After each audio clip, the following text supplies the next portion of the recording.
Сәлеметсіздер ме 8-ші сынып оқушылары? Жазықтықтағы тікбұрышты координаталар жүйесі бөлімі бойынша жиынтық бағалаудың бірінші нұсқасын түсіндіретін боламын. Оқушылар қажет болса каналымда бірнеше нұсқалары және осы геометрия пәнінен бөлек физика және алгебра пәндерінің БЖБ және ТЖБ талдау сабақтары бар. Каналға өтіп қажетті сабақтарды қарасаңдар болады. Ал енді оқушылар, бұл БЖБ-да 4 тапсырма беріледі және жалпы балл саны 14-ке тең. Бірінші тапсырмасы: с нүктесі АБ кесіндісінің ортасы егер с нүктесінің координатасы -4 және 5 және А нүктесінің координатасы -6, -7 болса, Б нүктесінің координатасын табыңыз. Оқушылар, мұндағы с нүктесі мұндағы АБ кесіндісінің ортасы болып табылады. Бізге табу керек мұндағы Б нүктесінің координатасын. Ол үшін кесіндінің ортасын табу формуласын қолданамыз. Ол бізде тең болады. Қазір мұнда жазып қояйық. Кесіндінің ортасының координаттарын табу үшін x1-ге қосамыз x2-ні бөлеміз 2-ге. Енді орнына қоятын болсақ, бізде x мінекей -4-ке тең. x1 -6-ға тең. Қосамыз x2-ні. Ол бізде белгісіз. Бөлеміз 2-ге. Енді -4-ке көбейтеміз 2-ні. Мұнда -4-дің астына 1 бар деген сөз. 1-ді көбейтеміз мына өрнекке. Сонда осыдан келіп бізде -8 тең болады -6 қосылған x2-ге. Енді x2-ні табу үшін мұндағы -6-ны +6 деп теңдіктің сол жағына ауыстырамыз. Сонда x2 тең болады екен -2-ге. Яғни -8 қосылған 6 таңбалары әртүрлі.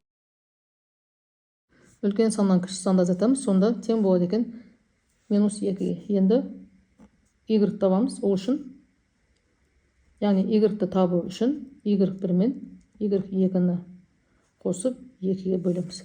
Y тегіміз 5-ке тең. Ал y1 бізде -7-ке тең.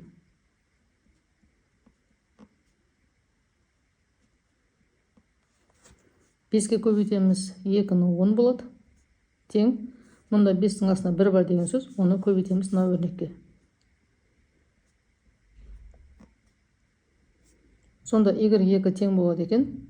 Мұндағы -7 +7 болып теңдіктің сол жағына ауысады да 10-ға қосылады. Сонда 17 болады. Сонда бізде Б нүктесінің координатасы -2-де 17 болады екен. Келесі екінші тапсырмасы. А тапсырмасында АБ центрі О болатын шеңбер диаметрі егер А нүктесінің координатасы 3, 7 және Б нүктесінің координатасы 5, -1 болса, шеңбер центрінің координатасын табыңыз. Ал Б тапсырмасында А пункті бойынша шеңбер теңдеуін жазыңыз. А тапсырмасы бойынша мұндағы шеңбердің центрінің координатасын табамыз. Шеңбердің центрі, оқушылар, мұндағы АБ диаметрінің ортасында орналасады. Енді кесіндінің ортасын табу формуласын қолданамыз. А-ны табу үшін x1 мен x2-ні қосамыз, бөлеміз 2-ге.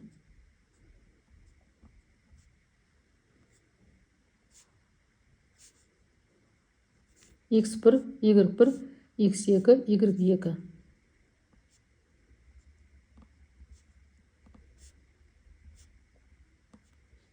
А нүктесінің координатасы 4-ке тең. Енді Б нүктесін А бізде 4-ке тең. А нүктесінің координатасы емес, А 4-ке тең.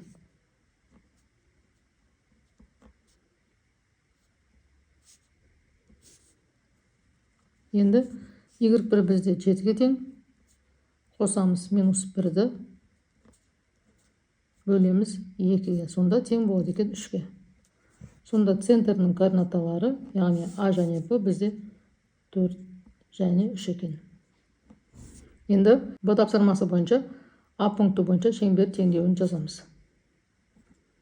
Шеңбер теңдеуінің негізгі формуласын жазып қояйық.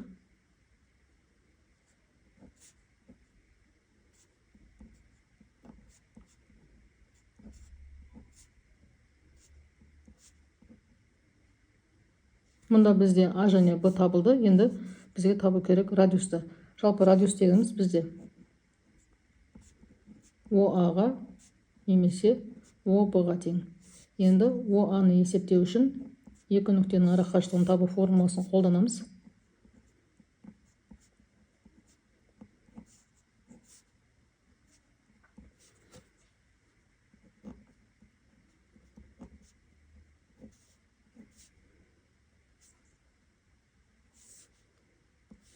x2 мінекей бізде мынау о дегеніміз мінекей 4-3, а дегеніміз мінекей мынау x2, y2, x1, y1 деп аламыз. Сонда 3 азайтылған 4,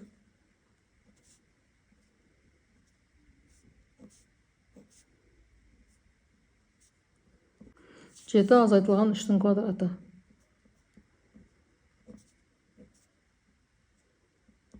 Мұнда минус 1 болады, квадраттасақ 1 болады. Мұнда 4 квадраттайтын болсақ 16 қосамыз 17 болады. Сонда радиустың квадраты бізде мұнда былай алсақ болады. Радиустың квадраты ОА-ның квадраты ОБ-ның квадраты тең. Енді орнына қоятын болсақ, x азайтылған 4, y азайтылған 3 тең болады 17-ге.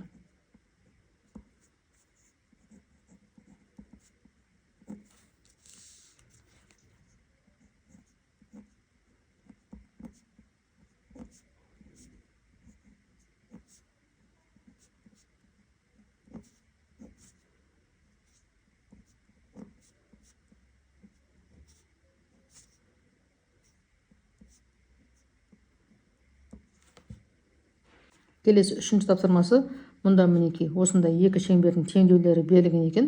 Осы теңдеулерімен берілген екі шеңберді салып, олардың өзара орналасуларын анықтаңдар.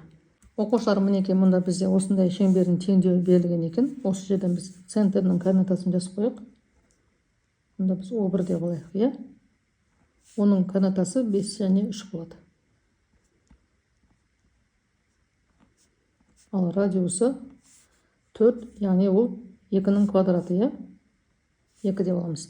Ал мұнда екінші шеңбердің центрдің координатасы 2 және минус 1 болады. Ал радиусы мұнда 9 екен, ол бізде 3-дің квадраты. Енді осыны салатын болсақ, 5-те 3, мінекей 4-тен кейін 5, 5-те 1, 2, 3. Центрі осында орналасқан. Енді радиусы мінекей 2 тең, 1, 2. Мінекей бір шеңбер сызамыз. Екіншісінің 2-де минус 1, центрі 2-де минус 1, мінекей центрі, ал радиусы 3-ке тең, 1, 2, 3. Мінекей осылай шеңберді орналастырамыз. Мінекей оқушылар, олардың өзара орналасуын анықтаңдар деген екен. Мінекей олар не істейді? Сырттай жанасады. Мұнда жазып қояйық. Мұнда жазайық, сырттай жанасады.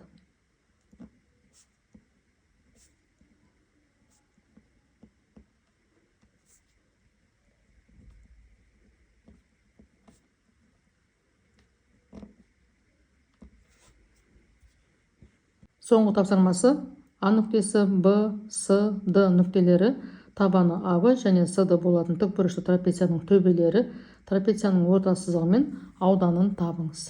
Оқушылар, мінекей А нүктесінің координатасы минус 6-да 3, мінекей минус 6-да 3, Б нүктесінің координатасы 2-де 3, С нүктесінің координатасы 4-де минус 3, ал Д нүктесінің координатасы минус 6-да 3. Мінекей осылай координаталы жазықтыққа нүктелері белгілеп, оларды қосқан кезде тікбұрышты трапеция шығады. Енді мұндағы АВ және СД олар табандары, яғни осы тікбұрышты трапецияның табаны. Оқушылар, мұндағы мінекей А, Б, СД нүктелерін координаталы жазықтыққа белгілейміз, және осы нүктелерді қосқан кезде бізде шығады тікбұрышты трапеция. Мұндағы АВ және СД осы трапецияның табандары. Бізге табу керек орта сызықты және осы трапецияның ауданын. Орта сызығын табу үшін оқушылар Е нүктесінің және F нүктесінің координатасын табуымыз қажет. Ол үшін кесіндінің ортасын табу формуласын қолдансақ болады, немесе мұндағы мінекей мына нүктелерді алсақ болады. Мінекей Е нүктесінің координатасы минус 6-да 0, ал F нүктесінің координатасы 3-те 0. Енді EF-ті табамыз, ол үшін екі нүктенің арақашықтығын табу формуласын қолданамыз. Сонда ол тең болады екен 9-ға. Енді ауданын табу үшін мұндағы орта сызығымен биіктікті көбейтеміз. Орта сызығы табылды, мінекей 9-ға тең, ал биіктік бізде BG-ға тең. Енді BG табу үшін оқушылар мұндағы B мен G-дің координатасын қолданып, екі нүктенің арақашықтығын табу формуласын қолданамыз. Сонда бізде BG тең болады екен 6-ға. Енді 9 мен 6-ны көбейтеміз, сонда осы тікбұрышты трапецияның ауданы тең болады екен 54-ке. Орта сызығы 9-ға тең болды, ал ауданы тең болды 54-ке. Оқушылар, түсінбеген сұрақтарым болса, пікірге жазып қалдырсаңдар болады. Каналға жазылып, лайк басып, жеке өздеріңнің пікірлеріңді қалдыруды ұмытпаңдар. Сау болыңдар.